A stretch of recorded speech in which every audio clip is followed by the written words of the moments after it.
আপনারা দেখছেন ২১শে টেলিভিশন। কুমিল্লায় কোরআন রাখার ঘটনায় একজনকে শনাক্তের দাবি, সাম্প্রদায়িক হামলার প্রতিবাদ অব্যাহত। মিলাদুন্নবীর জশ্নে জুলুসে শান্তি সম্প্রীতির বার্তা, অপশক্তিকে প্রতিহত করার আহ্বান। ডিসেম্বরের মধ্যে অর্ধেক জনগণ টিকার আওতায়, দ্রুত স্বাস্থ্য খাতে ৫ লাখ জনবল নিয়োগ। তেল, গ্যাস, কয়লার যথেচ্ছ ব্যবহারের তালিকায় ১৫ দেশ, বৈশ্বিক তাপমাত্রা ব্যাপক বৃদ্ধির আশঙ্কা। সুপার 12-এর মিশনে কাল পাপুয়া নিউগিনির মুখোমুখি বাংলাদেশ, টিমে ফিরেছে আত্মবিশ্বাস।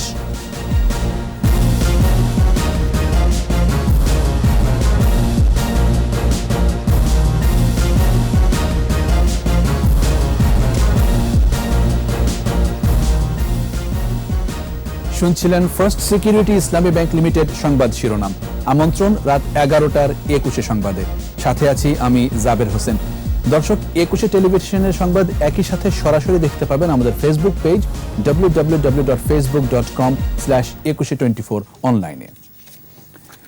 এছাড়া সংবাদে আরো থাকছে, পর্যটকদের বেশ আনাগোনা মহামায়া ইকো পার্কে, ক্যাম্পিং কায়াকিং এর ব্যবস্থায় বাড়ছে আকর্ষণ।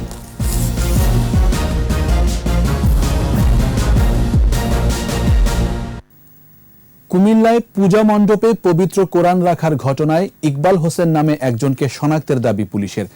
আর সারা দেশে সহিংসতায় উস্কানি ও সম্পৃক্ততার অভিযোগে কলেজ শিক্ষিকা সহ ২৩ জনকে আটক ও গ্রেফতার করা হয়েছে। এদিকে সাম্প্রদায়িক হামলার প্রতিবাদে দেশ জুড়ে নানা কর্মসূচি থেকে ষড়যন্ত্রকারীদের চিহ্নিত করে দ্রুত আইনের আওতায় এনে শাস্তির জোর দাবি জানানো হয়। আরো জানাচ্ছেন দীপু শিকদার।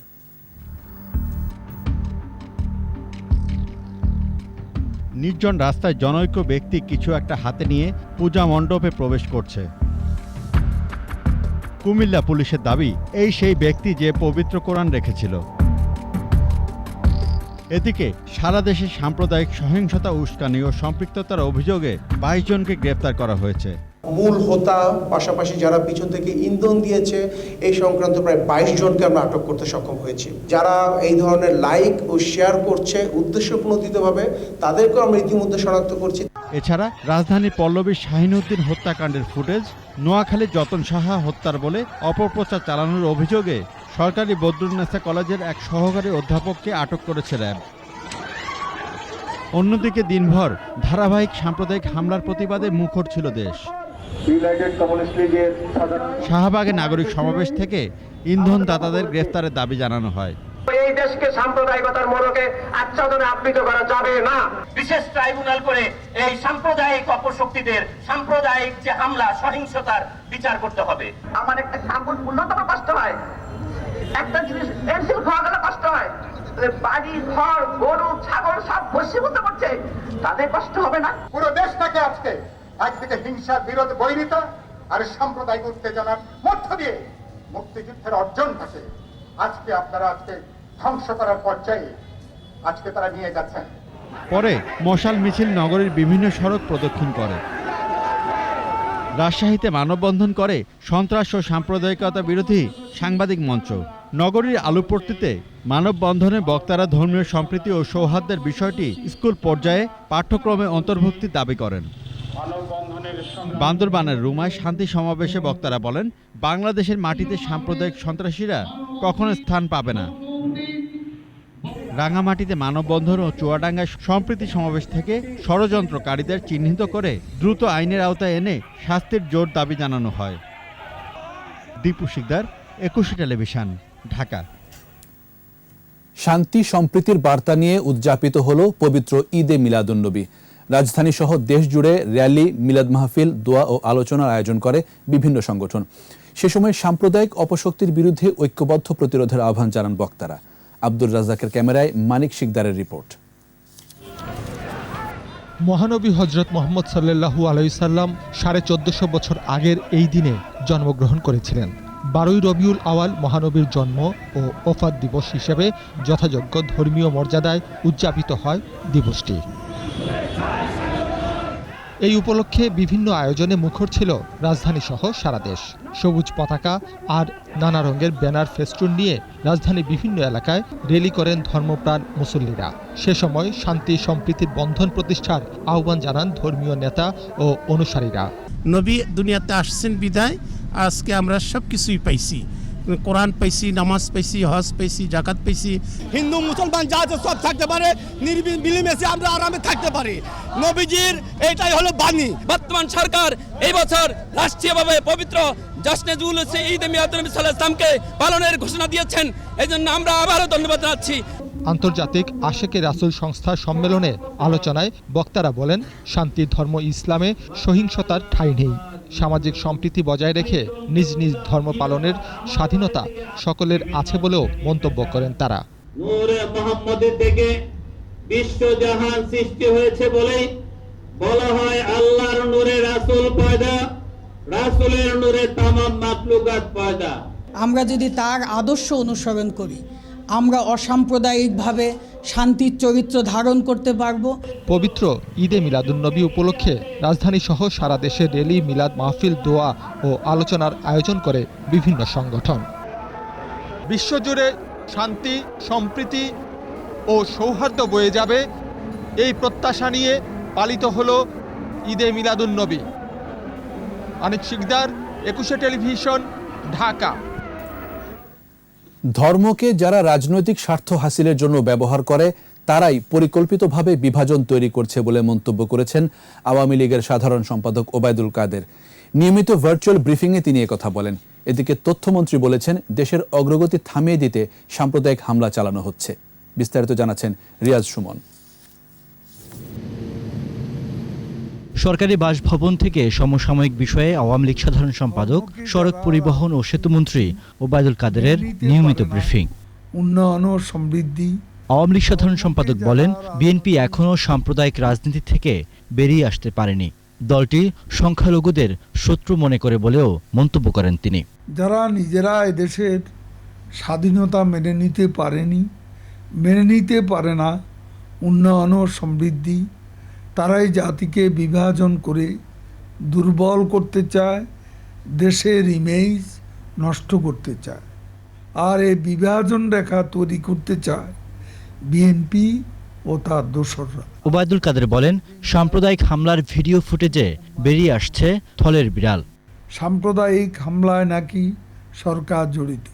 আসলে ভিডিও ফুটেজে থলের বিড়াল বেরিয়ে আসছে দেখে তারা একচোখা দৈত্যের আচরণ শুরু করেছে। বিএনপি নিজেরাই রাজনৈতিকভাবে সাম্প্রদায়িক।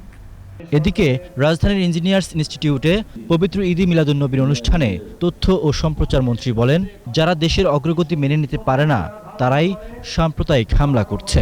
ইসলামের মূল মর্মবাণী হচ্ছে শান্তি, ইসলামের মূল মর্মবাণী হচ্ছে সম্প্রীতি। যারা ইসলামের কথা বলে অন্য ধর্মাবলম্বীদের উপর আক্রমণ করে, তারাও ফিতনা সৃষ্টিকারী। তাদের বিরুদ্ধে আমাদেরকে রুখে দাঁড়াতে হবে। ইসলামের মর্মবাণী মানলে কেউ জঙ্গি হতে পারে না বলেও মন্তব্য করেন তথ্যমন্ত্রী। ইসলামের এই মূল মর্মবাণী যারা ধারণ করে। রিয়াজ সুমন, 21 টেলিভিশন, ঢাকা।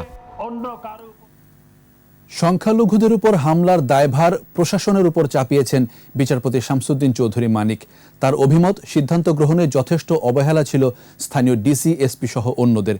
গণতদন্ত কমিশনের পক্ষে প্রধানমন্ত্রীর কাছে প্রতিবেদন দাখিলের কথাও জানান তিনি। শাকের আরজুর রিপোর্ট।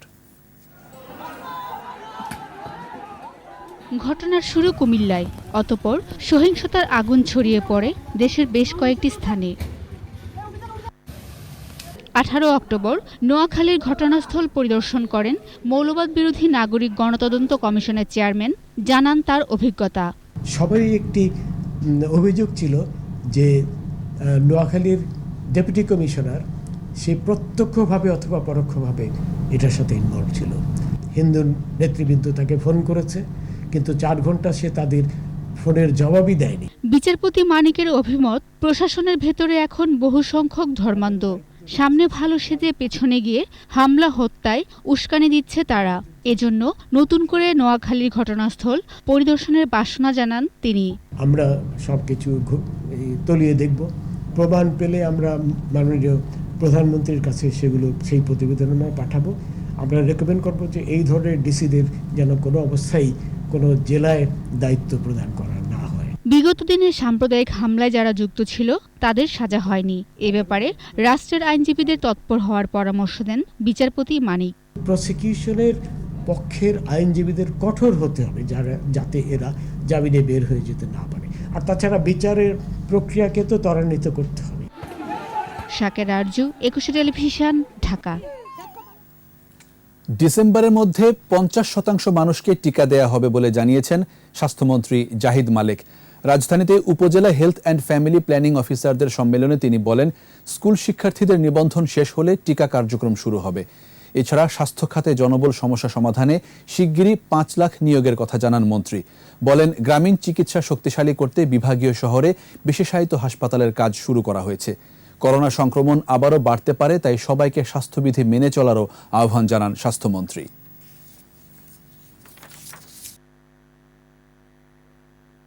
যেভাবে ভ্যাকসিনেশন এগিয়ে যাচ্ছে, আগামী ডিসেম্বরের মধ্যে আমি আশা করি যাদের আমাদের ভ্যাকসিন দেওয়া দরকার তার 50% লোককে আমরা ইনশাল্লাহ ভ্যাকসিন দিতে পারবো।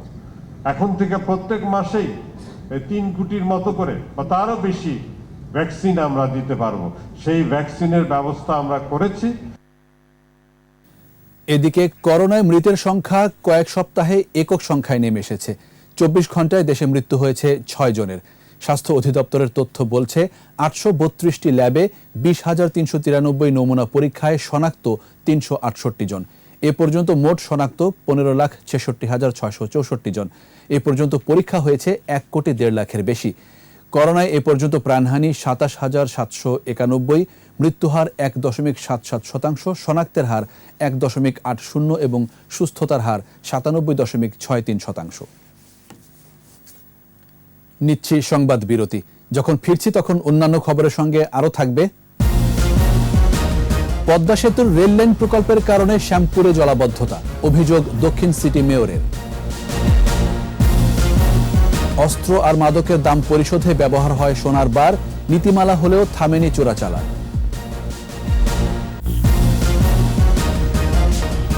আবারও আমন্ত্রণ রাত 11টার 21 সংবাদে। পদ্মা সেতুর রেল লাইন প্রকল্পের একতরফা কিছু কার্যক্রমে রাজধানীর শ্যামপুর শিল্প এলাকায় জলাবদ্ধতার সৃষ্টি হয়েছে বলে অভিযোগ করেছেন ঢাকা দক্ষিণ city mayor barrister Sheikh Fazle Noor Taposh. Shyampur পরিদর্শন করে মেয়র জানান, পদ্মা সেতু প্রকল্পের কারণে এলাকার খাল এবং স্বাভাবিক পানি নিষ্কাশন ব্যবস্থা বন্ধ করে দেওয়া হয়েছে। তবে এখানকার অবকাঠামোগত উন্নয়ন এবং জলাবদ্ধতা নিরসনের জন্য 94 কোটি টাকা ব্যয়ে প্রকল্প বাস্তবায়নের কথাও জানান মেয়র। তাছাড়া ওই এলাকায় শিল্প কারখানাগুলোর নিজস্ব ইটিপি না থাকলে তাদের ট্রেড লাইসেন্স বাতিল এবং কারখানা বন্ধ করে দেওয়ার কথা জানান দক্ষিণের mayor. Padma rail line link যেই প্রকল্প চলছে, সেই প্রকল্পের একতরফাভাবে কিছু কার্যক্রমের কারণে আমাদের শ্যামপুর শিল্পাঞ্চলটা পুরোটাই প্লাবিত হয়ে গেছে এই শুষ্ক মৌসুমে, এবং বর্ষা মৌসুমে কি হতে পারে সেটা আশঙ্কা করা যায়। চাকরি দেওয়ার প্রলোভন দেখিয়ে লাখ লাখ টাকা হাতিয়ে নেওয়ার অভিযোগে প্রতারক চক্রের 2 জনকে আটক করেছে র্যাব এবং এনএসআই এর যৌথ টিম। অভিযোগের ভিত্তিতে র্যাব 3 এবং এনএসআই রাজধানীর ধানমন্ডিতে যৌথ অভিযান চালায়। গ্রেফতার করা হয় আব্দুল মান্নান এবং সোলাইমান হোসেন নামে 2 জনকে। প্রাথমিক জিজ্ঞাসাবাদে প্রতারণার বিষয়টি স্বীকার করে তারা। মূলত বেকার যুবকদের চাকরির প্রলোভন দেখিয়ে প্রতারণা করত চক্রটি। সরকারি চাকরির কথা বলে জনপ্রতি 5 থেকে 10 লাখ টাকা হাতিয়ে নিত তারা। আসামিদের বিরুদ্ধে আইনগত ব্যবস্থা নেওয়া হবে বলে জানানো হয়। শুধু অধিকার নয়, শ্রমিকদের যথাযথ পুষ্টি নিশ্চিতের প্রতিও নজর দিচ্ছে রপ্তানিমুখী তৈরি পোশাক কারখানাগুলো। রাজধানীর একটি হোটেলে বিকেএমইএ আয়োজিত গোলটেবিল বৈঠকে এমনটাই জানান এই খাতের নেতারা। নিউট্রিশন ইন্টারন্যাশনালের সহায়তায় নারায়ণগঞ্জের কিছু কারখানায় শ্রমিকদের পুষ্টি চাহিদা মেটাতে আয়রন ট্যাবলেট খাওয়ানো হয়েছে, যার ফলে তাদের স্বাস্থ্যের উন্নতি হওয়ায় উৎপাদনও বেড়েছে। শ্রমিকদের স্বাস্থ্য সুরক্ষায় এ ধরনের উদ্যোগকে স্বাগত জানান অনুষ্ঠানের প্রধান অতিথি পরিকল্পনা প্রতিমন্ত্রী।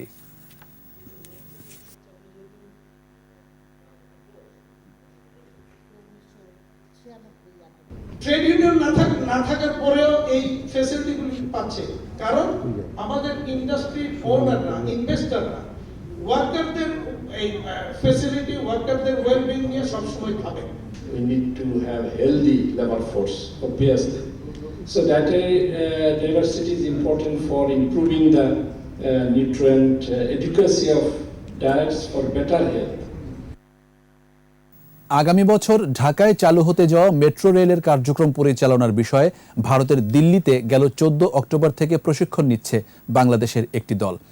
Delhi metro rail corporation DMRC প্রথম ব্যাচের কর্মকর্তারা এই প্রশিক্ষণ দিচ্ছেন। সংস্থাটি আরও জানায়, স্টেশনের নিয়ন্ত্রণ, ট্রেন চালানো সহ পুরো ব্যবস্থাপনা কার্যক্রম সম্পর্কে অবগত করা হচ্ছে ঢাকার কর্মকর্তাদের। প্রথম ব্যাচে মোট 36 জন এই প্রশিক্ষণ নিচ্ছেন। মেট্রো রেল প্রজেক্টের কনসালটেন্ট জাপানের নিপ্পন কোই এনকেডিএম এর সঙ্গে চুক্তির অংশ হিসেবে এ প্রশিক্ষণ দেওয়া হচ্ছে। সব মিলিয়ে মোট 163 জন কর্মকর্তা প্রশিক্ষণ নেবেন।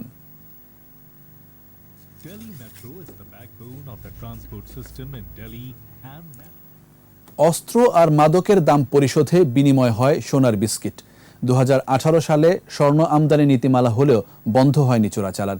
ভ্যাট ও এআইটি বাতিল না করলে সোনা আমদানি বাড়বে না বলে জানান ব্যবসায়ীরা। আহমদ বাবুর রিপোর্ট।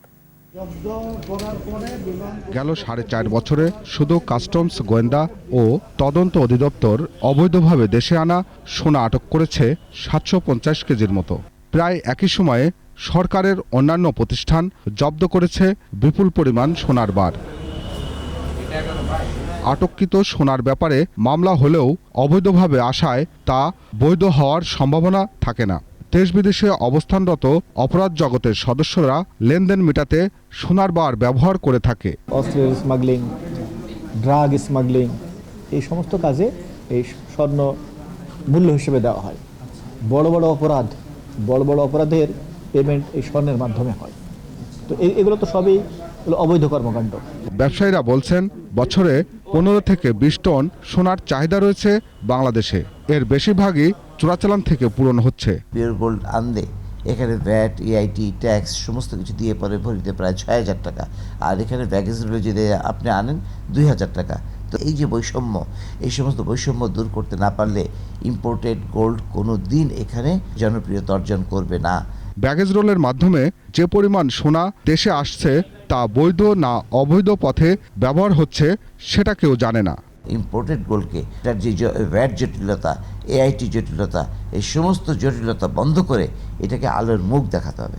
নীতিমালা হওয়ার পর এ যাবৎ 2 জন ব্যবসায়ী সোনা আমদানি করেছে জানান ব্যবসায়ী নেতা। স্বর্ণ নীতিমালাটাকে যে লালন পালন করার জন্য যেখানে বিভিন্ন সংস্থা আছে, তার এটাকে হাত দিতে ইন্টারেস্টেড না। আহমদ বাবু, 21 টেলিভিশন, ঢাকা। পৃথিবীর সব ধর্মের মানুষের সুখ সমৃদ্ধি কামনার মধ্য দিয়ে উদযাপিত হচ্ছে বৌদ্ধ ধর্মাবলম্বীদের অন্যতম ধর্মীয় উৎসব প্রবারণা পূর্ণিমা। দিনভর বিশেষ প্রার্থনার মাধ্যমে ত্রৈমাসিক বর্ষাবাসের অবসান হয়। সন্ধ্যার পর উড়ানো হয় উৎসবের মূল আকর্ষণ ফানুস। রাসেল খানের সহায়তায় প্রণব চক্রবর্তীর রিপোর্ট। জগতের অশুভকে দূর করতে এই আলো, সকল কুপমণ্ডকতা পিছনে ফেলে শুভ বারতায় একের পর এক উঠছে ফানুস। বছর জুড়ে অপেক্ষা থাকে প্রবারণা পূর্ণিমা ঘিরে আনন্দে ভাসা লগ্নটির জন্য। জগতের সকল প্রাণী সুখী হোক, তো সর্বজন মিলে আমরা এটা উপভোগ করতে পারছি। এই একটা দিনের জন্য সবার প্রতীক্ষা থাকে। এর আগে বাংলাদেশ বুদ্ধিস্ট ফেডারেশনের আয়োজনে আলোচনায় বক্তারা বলেন, ধর্মের ভিত্তিতে কোনো বিভাজন মেনে নেবে না বাংলার জনতা। আর সম্প্রীতির বাংলাদেশে যারা সাম্প্রদায়িকতা উস্কে দিচ্ছে, কঠোর হাতে তাদের প্রতিহতের কথা জানান তথ্য সম্প্রচার মন্ত্রী। যারা এই দেশটা চায় নাই, যারা সাম্প্রদায়িকতাকে উস্কে দিয়ে রাজনৈতিক ফায়দা হাসিল করতে চায়, তারাই এই দুর্গাপূজাকে উপলক্ষ করে সাম্প্রদায়িক সম্প্রীতি বিনষ্ট করার চেষ্টা চালিয়েছে। করোনার কারণে গেল বছর উৎসব পালনে সীমাবদ্ধতা থাকলেও সত্য ও কুশল কর্মকে বরণ করার ব্রত নিয়ে এবার উদযাপিত হচ্ছে প্রবারণা পূর্ণিমা। দিনভর বৌদ্ধ মঠ ও প্যাগোডায় ছিল উৎসবের আমেজ। বুদ্ধকে প্রার্থনা করি যাতে আমাদের দিনটা ভালো যায়। বিভিন্ন পূজার মাধ্যমে আমরা এটাই প্রার্থনা করেছি যাতে করোনা থেকে সবাই মুক্তি লাভ করতে পারে। পূর্ণিমা উপলক্ষে ছিল মঙ্গলবাণী পাঠ। বর্ষাবাসের ব্রত শেষে প্রবারণা তিথিতে শুভ্র দেহ মন নিয়ে বুদ্ধের চরণ বন্দনা করেন ভক্তরা। পাপকে পরিহার করা এবং কুশলকে বরণ করে নেওয়া হচ্ছে এক আয়োজনে যোগ দেন ভারতীয় হাইকমিশনার বিক্রম দোরাইস্বামী। বলেন, শান্তিপূর্ণ সমাজ গঠনে প্রবারণা পূর্ণিমার দীক্ষা রাখছে বড় ভূমিকা। Buddhism was the earliest form of diplomacy through which the teachings of brotherhood, fellowship of humanity and love for each other. অসাম্প্রদায়িক বাংলাদেশ বিনির্মাণে বুদ্ধর অহিংস নীতি অনুসরণের আহ্বান সবার। প্রদীপ চক্রবর্তী, 21 টেলিভিশন, ঢাকা। এবার আমাদের বিশেষ আয়োজন আমার বাংলা।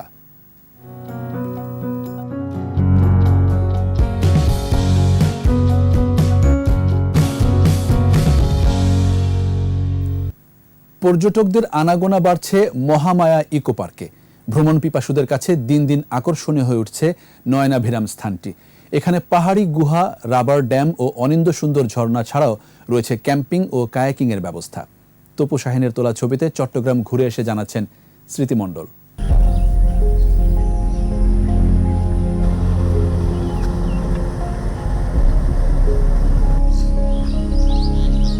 চট্টগ্রামের মিরসরাইয়ের মহামায়া লেক যেন রংতুলিতে আঁকা সুনিপুণ এক ছবির ক্যানভাস।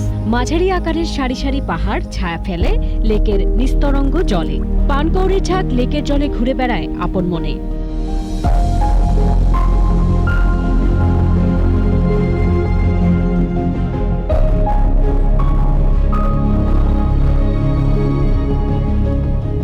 সবুজ শ্যামলে ঘেরা লেকটি পর্যটকদের মনকে আলোড়িত করে ভীষণভাবে। কৃত্রিম এ লেকের রূপ বৈচিত্র্য আর নির্মল বাতাস প্রশান্তি ছড়িয়ে দেয়।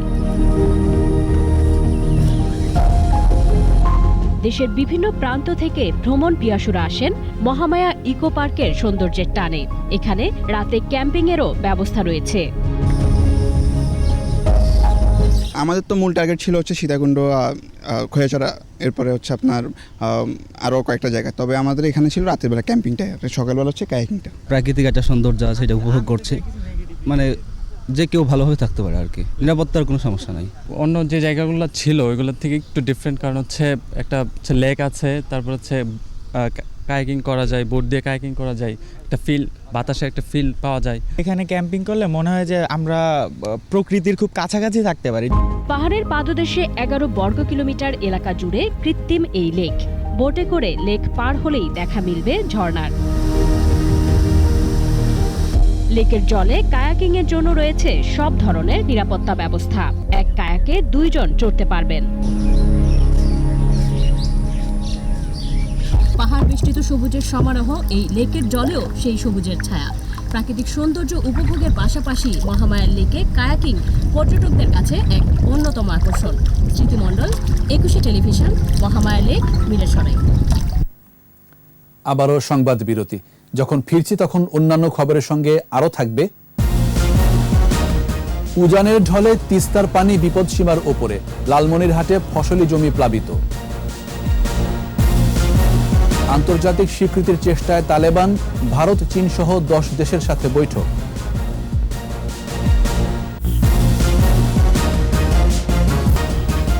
দেখছেন রাত 11টার 21 সংবাদ। নানা আয়োজনে দেশের বিভিন্ন স্থানে ঈদে মিলাদুন্নবী উদযাপিত হলো। এসব অনুষ্ঠান থেকে মহানবীর আদর্শ ধারণ করে সন্ত্রাস জঙ্গিবাদের বিরুদ্ধে কাজ করার আহ্বান জানিয়েছেন ধর্মপ্রাণ মুসলমানরা। প্রতিনিধিদের সহায়তায় আরও জানাচ্ছেন সমর ইসলাম। ঐতিহাসিক জুলুসে অংশ নিতে সকাল থেকেই লাখো মানুষের ঢল নামে চট্টগ্রামের রাজপথে। এতে অংশ নেন নারী পুরুষ সহ বিভিন্ন শ্রেণী পেশার মানুষ। সম্মিলিত কণ্ঠে নাতে রাসূল পাঠ করেন অংশগ্রহণকারীরা। নিবেদন করেন মহানবীর প্রতি অকুণ্ঠ শ্রদ্ধা। সকল ঈদের সেরা ঈদ, ঈদে মিলাদুন্নবী। আজকে আমরা খুশি। 1974 সাল থেকে শুরু হওয়া এই জুলুস চট্টগ্রাম অঞ্চলের ধর্মপ্রাণ মানুষের অন্যতম উৎসব। এর মধ্য দিয়ে আল্লাহ রাসূলের নৈকট্য লাভ হয় বলে মনে করেন আয়োজকরা। সে সময় অন্য ধর্মাবলম্বীদের প্রতি অবিচার ব্যবিচার থেকে সবাইকে বিরত থাকার আহ্বান জানান তারা। ভিন্ন ধর্মের মানুষ থাকবে, ভিন্ন মতের মানুষ থাকবে, কিন্তু তারা মিলেমিশে এক জায়গায় থাকবে। যেখানে থাকবে সেখানে যেন শান্তি প্রতিষ্ঠা করে। সাম্প্রদায়িক সম্প্রীতি যেন নষ্ট না হয় আমাদের বাংলাদেশে। দেশে করোনা মুক্ত থেকে যেন আমরা মুক্ত হতে পারি, শান্তি থাকতে পারি। ঈদে মিলাদুন্নবী উপলক্ষে বিভাগীয় নগরী রংপুরে ছিল বর্ণাঢ্য শোভাযাত্রা, দোয়া ও মিলাদ মাহফিল। নানা আয়োজন ছিল সিলেট, মৌলভীবাজার, সুনামগঞ্জ ও হবিগঞ্জেও। এছাড়া দিনাজপুর, হিলি, নাটোর, নওগাঁ, গাইবান্ধা, ব্রাহ্মণবাড়িয়া, ঝিনাইদহ, নোয়াখালী, পটুয়াখালী, রাজবাড়ী ও রাঙ্গামাটি সহ দেশের বিভিন্ন স্থানে মিলাদুন্নবী উপলক্ষে র্যালি, দোয়া ও মিলাদ মাহফিলের আয়োজন করা হয়। সমর ইসলাম, 21 টেলিভিশন।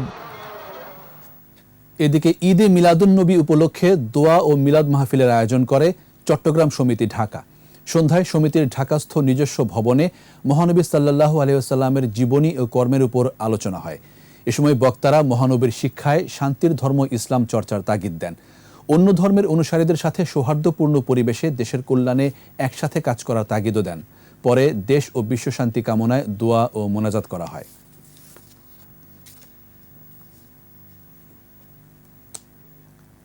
উজান থেকে আসা পাহাড়ি ঢলে তিস্তার পানি বৃদ্ধি পেয়ে ফ্লাড বাইপাস সড়কের একাংশ ভেঙে গেছে। এতে হাতিবান্ধা শহর সহ লোকালয়ে প্রবেশ করেছে পানি উঠতে শুরু করেছে চর, দ্বীপচর ও নদী তীরবর্তী নিম্নাঞ্চলের বাড়িঘরে।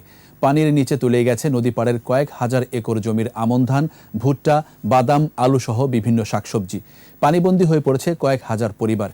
এদিকে হাতিবান্ধার দোয়ানিতে পানির তোড়ে তিস্তা ব্যারেজের ফ্লাড বাইপাস সড়কের একাংশ ভেঙে যাওয়ায় বন্ধ হয়ে গেছে লালমনিরহাটের সাথে নীলফামারীর যোগাযোগ। বাইপাস সড়কের ভাঙা অংশ দিয়ে হু হু করে পানি প্রবেশ করছে লোকালয়ে। ভয়াবহ বন্যা পরিস্থিতির আশঙ্কায় তিস্তা পাড়ের মানুষ।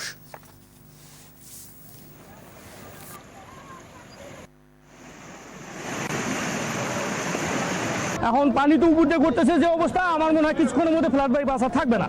আমাদের ঘর বাড়ি সব চলে গেছে এই পানির স্রোতের টানে।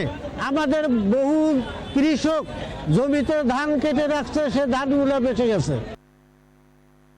এবার সোশ্যাল ইসলামী ব্যাংক লিমিটেড ব্যবসা বাণিজ্যের খবর।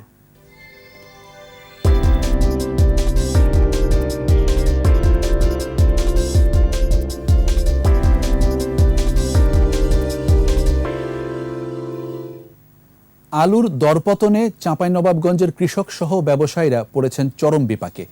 করোনা পরিস্থিতিতে মজুদ করা আলু রয়ে গেছে হিমাগারে। কেনা দামের অর্ধেকও পাচ্ছেন না তারা। চাঁপাইনবাবগঞ্জ প্রতিনিধি আমিনুল ইসলাম তন্ময়ের রিপোর্ট, জানাচ্ছেন রত্না জামান। এবছর চাঁপাইনবাবগঞ্জের একমাত্র হিমাগার এগ্রো মহানন্দা কোল্ড স্টোরেজে প্রায় 300 কৃষক ও ব্যবসায়ীর 5,500 মেট্রিক টন আলু মজুদ রাখা হয়েছে। জেলায় 1,300 হেক্টর জমিতে উৎপাদন হয়েছে 22,610 মেট্রিক টন আলু। বর্তমানে বাংলাদেশ থেকে 20 ভাগ আলু বহির্বিশ্বে রপ্তানি করা হয়। এবছর হিমাগার সহ প্রতি কেজিতে উৎপাদন খরচ পড়ছে 18 থেকে 20 টাকা, আর বর্তমানে আলু বিক্রি হচ্ছে প্রতি কেজি 10 টাকায়।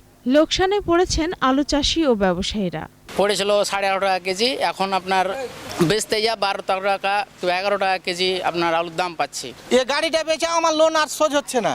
বাড়িতে একটা গরু ছিল, গরুটা বেচাও লোন শোধ হচ্ছে না। তো আমরা যাবো কার কাছে এখন? আমার প্রায় 20 লাখ টাকার মতো আলু কিনা আছে। আমি তো এখন 7 লাখ টাকা 8 লাখ টাকা পাবো না। আমরা তো এখন বিপদে পড়ে গেছি, ছেড়ে যেতে পারছি না, স্টোর ভাড়া দিতে পারছি না। সরকারকে জানাচ্ছি যে আমরা কিছু যদি সাহায্য করতে পারে তাহলে আমাদের কিছু কৃষক বাঁচবে। দাম না পেয়ে হিমাগার থেকে আলু বের করছেন না কৃষক ও ব্যবসায়ীরা।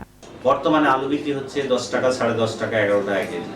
এই কারণে ব্যবসায়ীরাও ক্ষতিগ্রস্ত হচ্ছে, কৃষকও ক্ষতিগ্রস্ত হচ্ছে, প্রতিষ্ঠানও ক্ষতিগ্রস্ত হচ্ছে। আলুর উৎপাদন বৃদ্ধি ও শাকসবজির বাম্পার ফলনে আলুর দাম কম বলছেন কৃষি কর্মকর্তা। গত বছর এই এলাকা থেকে বন্যা হয়েছিল, যার বন্যা হওয়াতে শাকসবজিটা একটু মারা গেছিল। কিন্তু এই বছর বন্যা না হওয়ার প্রেক্ষিতে আলুর উপর প্রভাব পড়েনি। আলুর বিভিন্ন ব্যবহার ও বিদেশে রপ্তানিকরণে সরকারের নীতি সহায়তা চায় কৃষক ও ব্যবসায়ীরা। রত্না সামান, 21 টেলিভিশন। আর এরই সাথে শেষ করছে রাত 11টার 21 সংবাদ। যাবার আগে ফার্স্ট সিকিউরিটি ইসলামী ব্যাংক লিমিটেড সংবাদ শিরোনামগুলো আরও একবার। কুমিল্লায় কোরআন রাখার ঘটনায় একজনকে শনাক্তের দাবি, সাম্প্রদায়িক হামলার প্রতিবাদ অব্যাহত। মিলাদুন্নবীর জশ্নে জুলুসে শান্তি সম্প্রীতির বার্তা, অপশক্তিকে প্রতিহত করার আহ্বান। ডিসেম্বরের মধ্যে অর্ধেক জনগণ টিকার আওতায়, দ্রুত স্বাস্থ্য খাতে 5 লাখ জনবল নিয়োগ। তেল, গ্যাস, কয়লার যথেচ্ছ ব্যবহারের তালিকায় 15 দেশ, বৈশ্বিক তাপমাত্রা ব্যাপক বৃদ্ধির আশঙ্কা। সুপার 12-এর মিশনে কাল পাপুয়া নিউগিনির মুখোমুখি বাংলাদেশ, টিমে ফিরেছে আত্মবিশ্বাস।